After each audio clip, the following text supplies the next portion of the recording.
Dengan Bismillah kami mulakan. Alhamdulillah kami sertakan.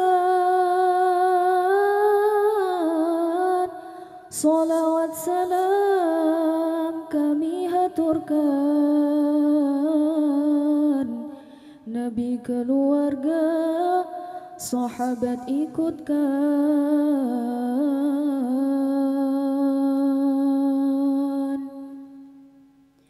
Sekumpul komplek Raudhah namanya, kitab dan zikir, sholawat dibaca. Gue baru saja pulang dari salah satu kawasan di Martapura yang bernama Sekumpul di Provinsi Kalimantan Selatan untuk menghadiri haul, yaitu peringatan tahunan atas wafatnya seorang tokoh dalam Islam yang dalam hal ini yaitu Kiai Haji Muhammad Zaini Abdul Ghani atau populer dengan nama Guru Sekumpul. Ini adalah haul ke-20 setelah wafatnya beliau pada tahun 2005 di tanggal 5 Rajab dalam kalender Hijriah. Dan benar-benar baru saja, karena bahkan gue belum pulang ke rumah, langsung take video ini. Bahkan pakaian gue masih seperti pakaian yang gue pakai di acara haul kemarin.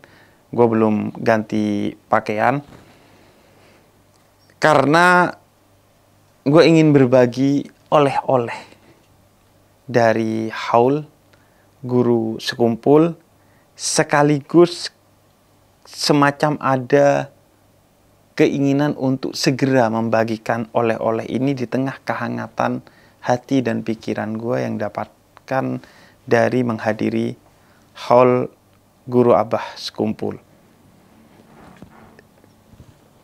Sebenarnya ceritanya, gue udah lama mengenal dan mencintai Abah Guru Sekumpul. Bahkan beberapa bulan yang lalu sempat ramai diperbincangkan ketika Haji Andre Taulani dan Atta Halilintar itu gerebek kantor gua dan terlihat ada foto Abah Guru Sekumpul di kantor gua. Itu sebagai simbol kecintaan gua kepada Abah Guru Sekumpul.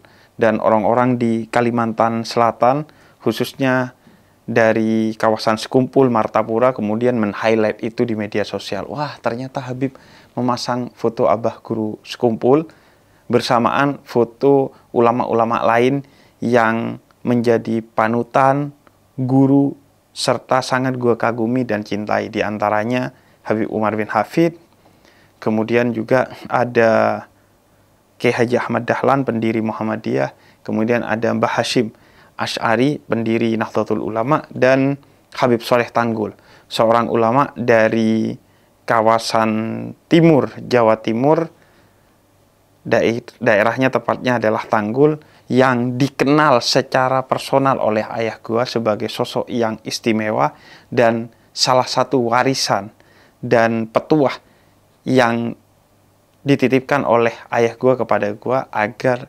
selalu memanjatkan doa, meminta kepada Allah melalui kemuliaannya, dan mengambil ilmu serta mencintai sosok Habib Soleh Tanggul. Dan Guru Sekumpul salah satunya.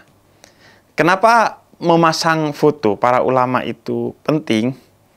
Setidaknya itu adalah bagian dari menjalankan salah satu rukun dalam Islam.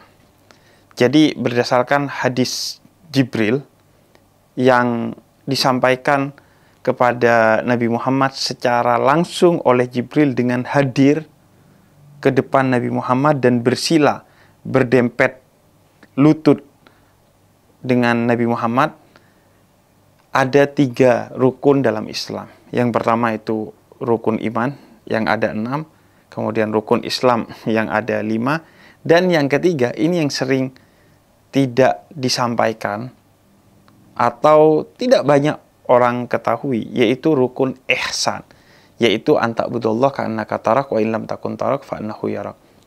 Beribadah dengan kesadaran seolah-olah kamu melihat Tuhan. Kalau tidak memiliki kesadaran itu, sadarilah bahwa Tuhan melihat kamu. Ini sebenarnya kunci mendapatkan nilai yang lebih tinggi, bahkan tertinggi dari ibadah kita, yaitu ketika beribadah dengan kesadaran Tuhan melihat kita paling tidak, atau seolah-olah kita melihat Tuhan, sehingga kita akan betul-betul khusyuk dalam sholat, mabrur dalam haji, ikhlas dalam sedekah, dan tulus dalam semua ibadah kita. Dan menghadirkan foto para ulama di rumah kita, di kantor kita, di wallpaper HP kita, atau dimanapun tempat-tempat yang kita sering mengunjunginya dan melihatnya, membuat mereka sebagai kepanjangan dari Nabi Muhammad, karena ulama ummati kal anbiya Bani Israel. Kata Nabi, ulama umatku itu seperti para nabi-nabi yang diutus oleh Allah dari Bani Israel. Kemudian Nabi juga sebut para ulama itu sebagai pewaris para nabi, warasatul anbiya, termasuk pewaris Nabi Muhammad. Dan Nabi Muhammad adalah utusan Allah. Para nabi semua adalah utusan Allah. Namun para ulama itu sebagian besar telah meninggal di waktu-waktu yang terdahulu, termasuk guru sekumpul 20 tahun yang lalu, sehingga kita tidak bisa bertemu langsung, maka melihat fotonya dan merasa dilihat oleh beliau dengan foto itu membuat kita akan lebih hati-hati. Kalau di kantor ada foto itu dalam bekerja, kalau di rumah ada foto itu dalam mengelola keluarga, kalau di wallpaper HP dalam memainkan HP kita sehingga tidak judi slot, tidak download micet Anda, tidak aneh-aneh dengan HP Anda. Dan itu sebagai bentuk ihsan, karena ulama itu pewaris Nabi dan Nabi itu adalah utusan Allah, sehingga ketika kita merasa diperhatikan oleh mereka, kita ada kehati-hatian, ada rasa malu yang bukan hanya kepada mereka, tapi kepada para nabi, khususnya Nabi Muhammad, para rasul, khususnya Rasulullah, dan ujung-ujungnya yaitu Allah. Karena seorang yang memiliki setitik iman, pasti dia memiliki rasa malu, walaupun pada sekedar foto. Itu yang terbukti teman gue yang akhirnya memutuskan untuk tidur pakai sarung, tidak pakai celana pendek, karena di kantor gue, di tempat yang biasa kadang anak-anak kantor atau teman-teman gue tidur, itu ada foto guru sekumpul dan para ulama lain, sehingga dia jadi sungkan yang mau pakai celana pendek. Karena memang betul-betul berpengaruh bagi orang yang memiliki keimanan walaupun sekecil apapun. Rasa malu walaupun pada sekedar foto. Nah, alhasil gue seorang yang memang mencintai Abah Guru Sekumpul, tapi belum pernah berziarah secara langsung ke makam beliau di kawasan Sekumpul, dan belum pernah menghadiri haul Abah Guru Sekumpul. Nah, tiba-tiba gue gak punya rencana sebenarnya, bahkan sampai malam hari yang keesokannya adalah hari haulnya. Gue masih belum punya rencana untuk menghadiri haul Abah Guru Sekumpul. Cuman ketika di tengah malam, sekitar jam 1 malam, gue masih buka HP di tengah-tengah gue menyelesaikan buku baru gue yang nanti akan terbit dengan judul Login. itu gue lihat media sosial sedang ramai orang yang mengekspresikan kecintaannya kepada guru sekumpul dengan kehadirannya di hall guru sekumpul, bahkan 1, 2, hingga 3 hari sebelum acara hall guru sekumpul. Dan tiba-tiba gue merasa punya keinginan yang tulus untuk hadir. Semacam ada tarikan untuk ingin gue nih hadir haul Abah Guru Sekumpul. Dan gue tidak mengiyakannya begitu saja. Semacam kayak, oh ya udahlah, mungkin itu cuman hanya keinginan sesaat. Toh gue juga masih ada beberapa hal yang harus diselesaikan walaupun bisa ditunda sebenarnya. Tapi tarikan itu semakin besar, ingatan itu semakin kuat, hingga kemudian subuh gue memutuskan membeli tiket ke Banjarmasin untuk menghadiri hall Abah Guru Sekumpul.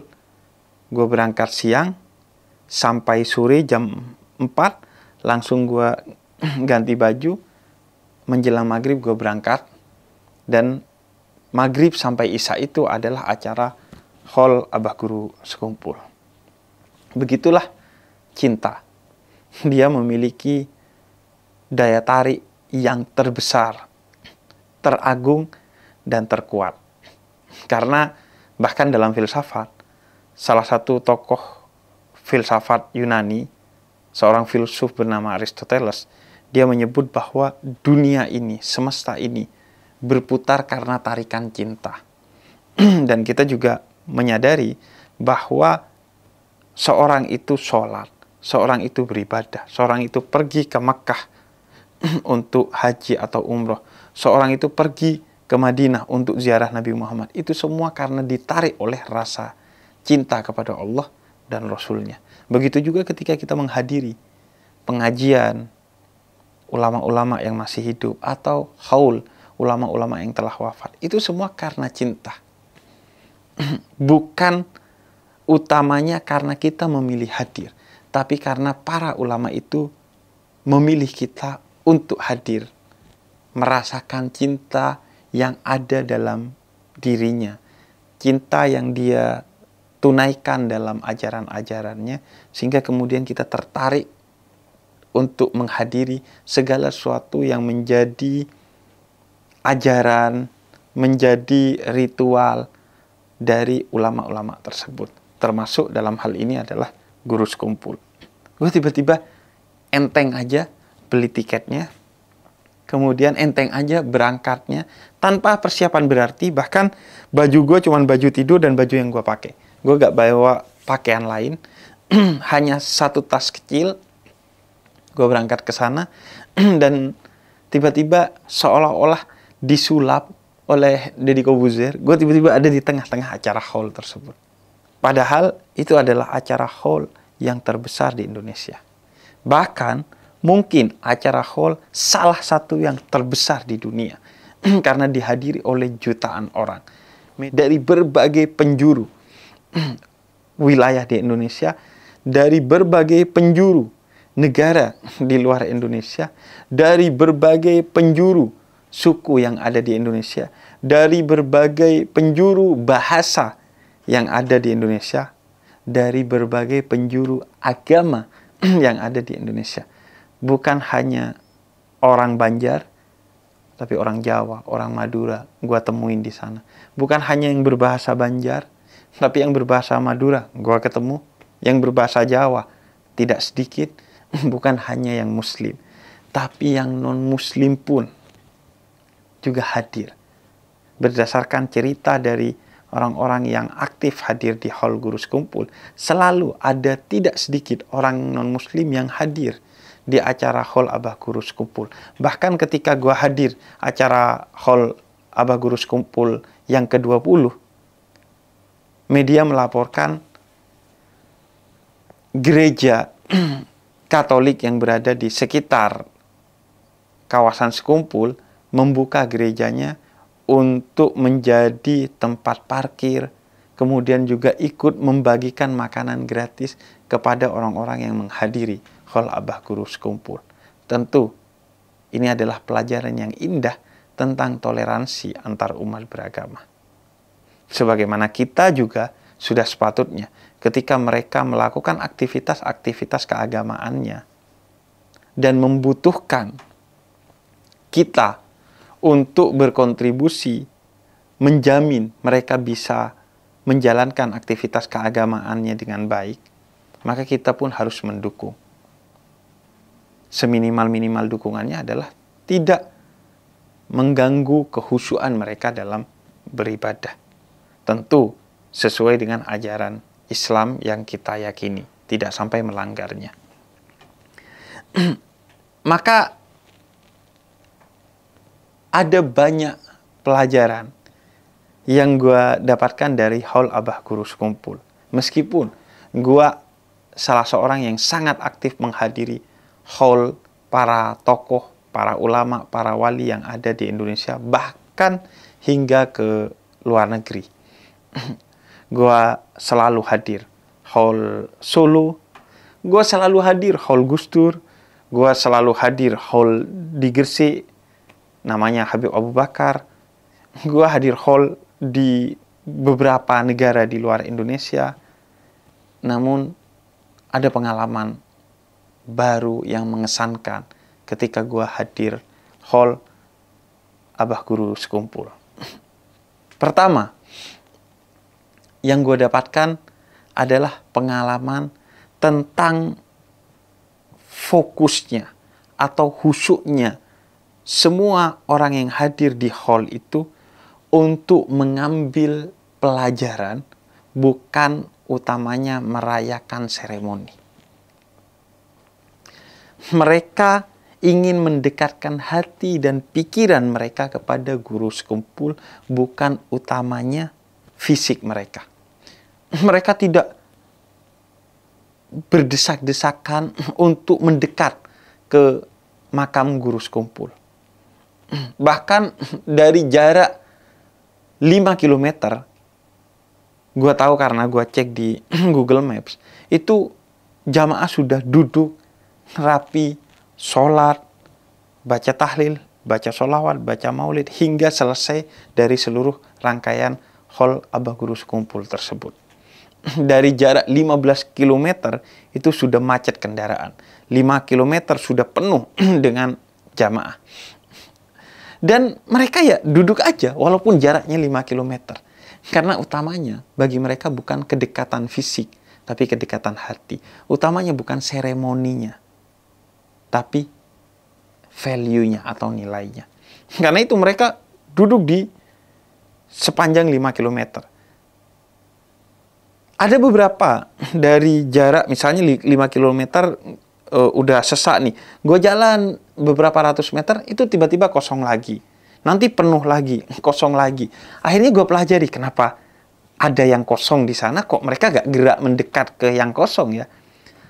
Ternyata mereka itu berkumpul berdasarkan musola, masjid, majelis taklim, atau rumah-rumah yang menyediakan sound system dan layar yang memperlihatkan apa yang terjadi di pusat haul dan apa yang dibaca di pusat haul mereka dengarkan. Jadi utamanya mereka itu yang terpenting adalah value-nya. Apa nih pelajaran yang bisa saya dengar? Apa nih gambar yang bisa saya lihat tentang akhlak orang-orang yang hadir, akhlak ulama-ulama yang hadir, dan lain sebagainya. Karena memang utamanya bukan fisik.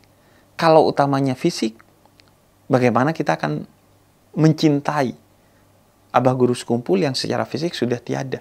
Bagaimana kita mencintai Nabi Muhammad yang secara fisik sudah tiada? Bagaimana kita mencintai Allah yang memang tidak berfisik?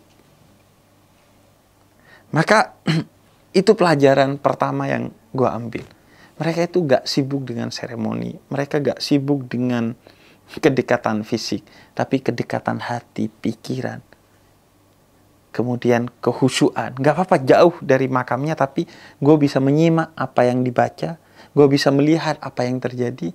Dan gue bisa khusyuk di tempat gua tanpa harus berdesak-desakan. Kemudian yang kedua, pelajaran tentang pengagungan terhadap tamu. Mereka betul-betul orang Banjar yang memuliakan tamu-tamu yang datang kepada mereka, khususnya tamu-tamu guru sekumpul. Dan itu memang ajaran dalam Islam. Man amana billah wal yaumil akhir falyukrim dhaifahu. Kata Nabi Muhammad, siapa yang beriman kepada Allah dan hari akhir, maka dia akan memuliakan tamunya. Jutaan orang yang hadir haul Abah Guru Sekumpul itu adalah tamu-tamu dari luar kota, dari luar pulau, dari luar negeri. Mereka menjadi tamu karena rindu kepada Guru Sekumpul. Maka orang Banjar yang memang hidupnya di sekitaran makam Abah Guru Sekumpul, mereka itu memuliakan tamu. Di antaranya, ini fakta yang baru gue dapatkan belakangan, yaitu mereka sengaja mempersilahkan tamu-tamu yang dari jauh untuk mendekat ke makam Abah Guru Sekumpul. Lantaran tamu-tamu ini orang yang tidak setiap saat bisa datang ke makam Guru Sekumpul. Mungkin hanya setahun sekali ketika haul. Sehingga mereka prioritaskan orang-orang yang memang sudah seharusnya prioritas. Sedangkan mereka orang Banjar kapan saja bisa sehari beberapa kali datang ke makam Guru Sekumpul secara relatif lenggang. Mereka tahu bahwa yang harus diprioritaskan adalah orang-orang yang membayar mahal untuk datang ke sana, mengeluarkan tenaga, jauh datang ke sana, dan mungkin hanya setahun sekali datang ke sana, diberi kesempatan untuk mendekat ke makam Guru Sekumpul. Dan gue gak tahu itu. Makanya gue ketika diajak oleh salah seorang panitia untuk mendekat, gue jalan sampai jarak kurang lebih 800 meter dari makam Guru Sekumpul. Tapi kata gue, enggak, gue duduk di sini aja. Kenapa? Karena gue gak mau berdesak-desakan, dan utamanya gue gak enak diliatin orang itu bahwa gue kayak nerobos jalan. Di tengah-tengah semua orang udah duduk, tapi gue nerobos. Ternyata memang semua tamu diperlakukan begitu oleh panitia haul Guru Sekumpul. Digiring untuk didekatkan karena mereka diprioritaskan. Dan bagaimana orang-orang di sekitar makam Guru Sekumpul itu semuanya jadi panitia. Bahkan orang-orang di Martapura hingga ke Banjarmasin dan Banjarbaru itu semuanya pakai baju panitia. Jumlahnya ribuan. Mereka fokusnya adalah melayani.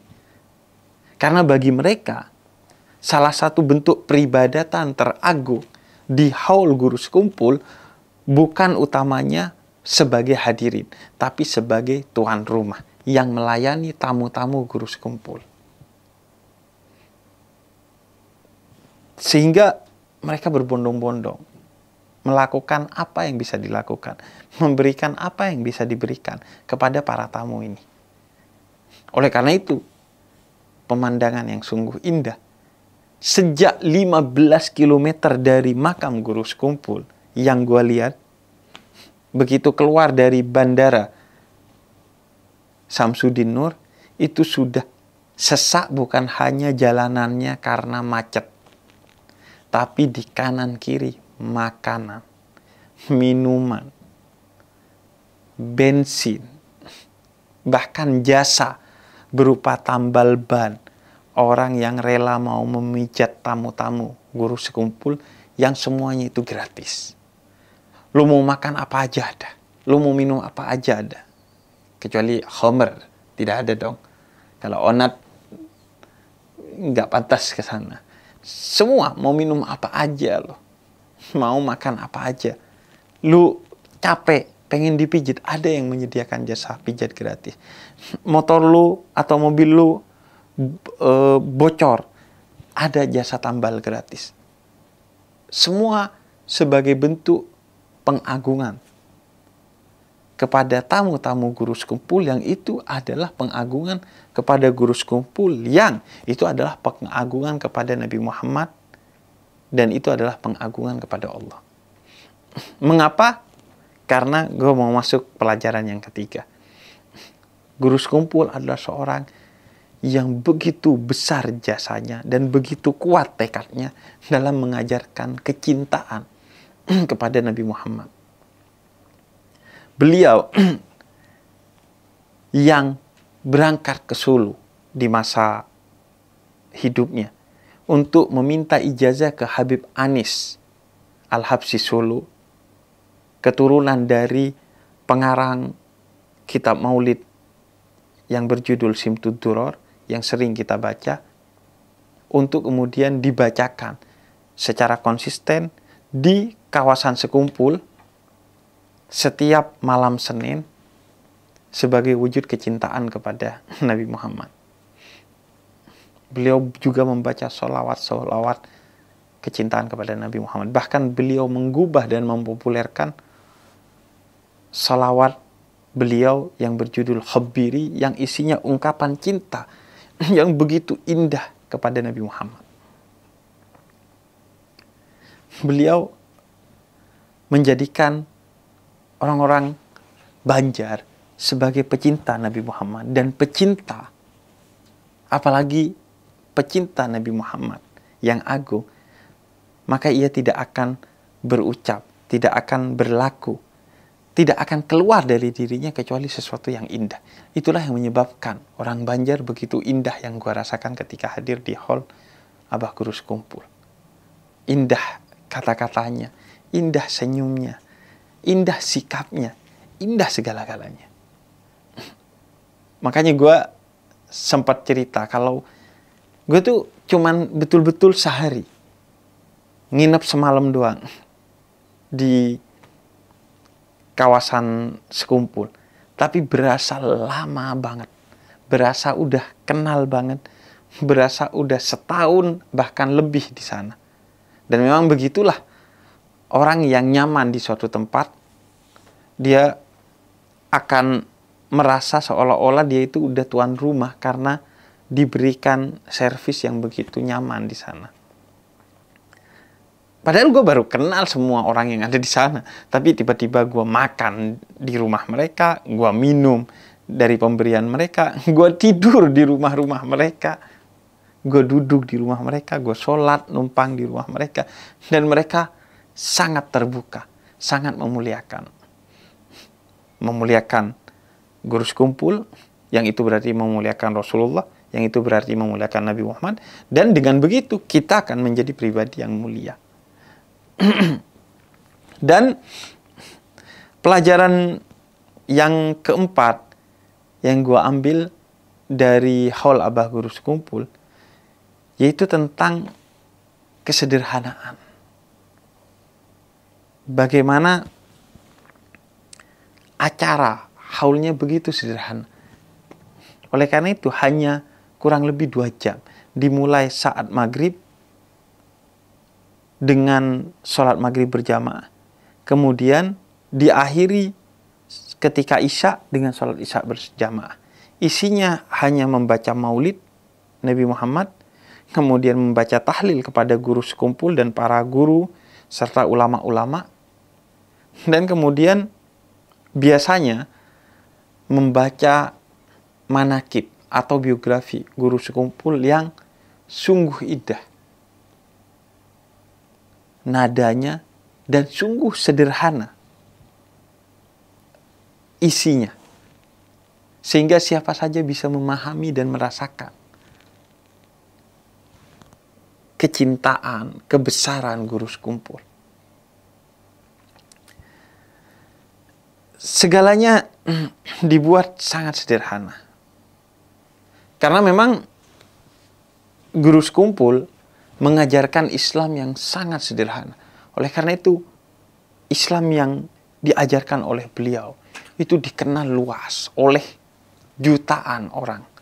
Bukan hanya di Kalimantan Selatan, tapi seluruh Indonesia hingga berbagai kawasan di dunia. Karena sangat sederhana. Di antaranya, beliau katakan Martapura yang letaknya di Kalsel itu singkatannya marilah. Ta, takwa. P, para. U, umat. Ra, Rasulullah. Di kalsel, kalian, sel, selamat. Memang itu terasa sangat sederhana. Dan itu terasa seperti cocok logi. Tapi itu bukan cocok logi. Tapi itu metode dalam mengajarkan Islam yang begitu luas dengan cara yang sangat simpel. Dan itu memang sederhana.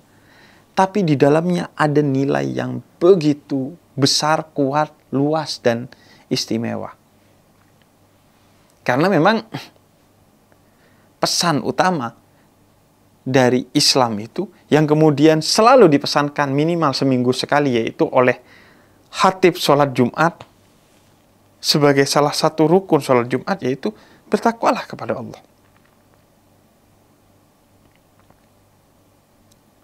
Karena seorang muslim dididik untuk menjadi orang yang bertakwa, yaitu menjauhi larangannya dan melaksanakan perintahnya. Selesai Islam kita dengan bertakwa.